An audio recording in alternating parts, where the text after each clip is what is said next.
Dear Mr. President, as a nation, the economy is not going like it used to be, and the debt that the government owes towards many countries is piling up into crises that cannot be paid easily. The government also owes money to the people through Social Security and military pensions.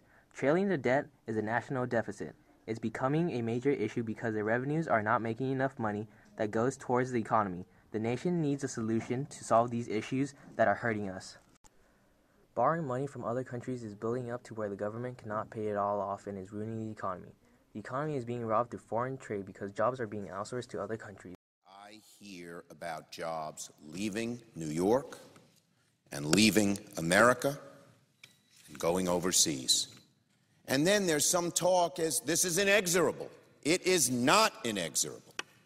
And that's what we're here to say tonight. We can do something to stop this. And stop it we must. Manufacturing used to be the backbone of our economy. It supported millions of families, was the staple of middle-class communities. It's no secret what happened. Company after company after company began sending jobs to China and Vietnam and Malaysia, to Mexico and Brazil and parts of South America. These countries have lax enforcement of work rules, environmental rules, and pay rules, so it's cheap to produce goods there. We've heard the statistics, how the United States lost millions of manufacturing jobs in the last 10 years. In New York, 90,000 manufacturing jobs in the last 3 years alone. 1/3 of our manufacturing base has disappeared nationally. In fact, I recently read that the United States has lost 42,000 factories since 2001.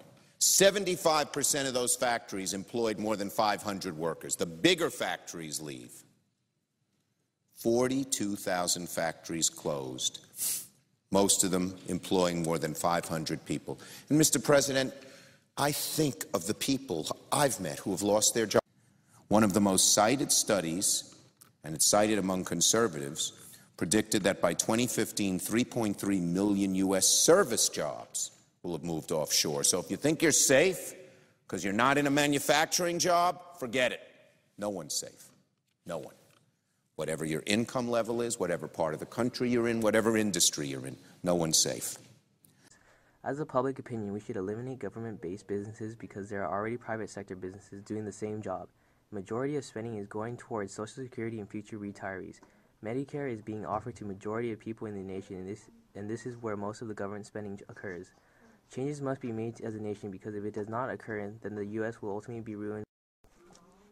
The government needs to firstly reduce the amount of foreign trade because our government is buying products over at other countries than actually making and selling U.S. products. The U.S. needs to devise a reason for why buying American-made products are better than foreign countries, and because if we don't stop the outsourcing, then businesses will shut down and overall the economy will too. Cutting down on government-based businesses can also help out the economy because there will be less competition among each other and more on trying to create an economy which can flourish within the system. There should also be an increase in age when it comes to Social Security and future retirees because with Medicare, people are living longer than they used to, and so they are retiring at the age of 50. To this, they claim an X amount of money every month depending on the last paycheck they received before retiring, and this shows that they are working for 10, 20 years for a reasonable amount of money from the government every month for the rest of their lives. To this, the country needs to make some sacrifices so that we can prosper and achieve more in the future.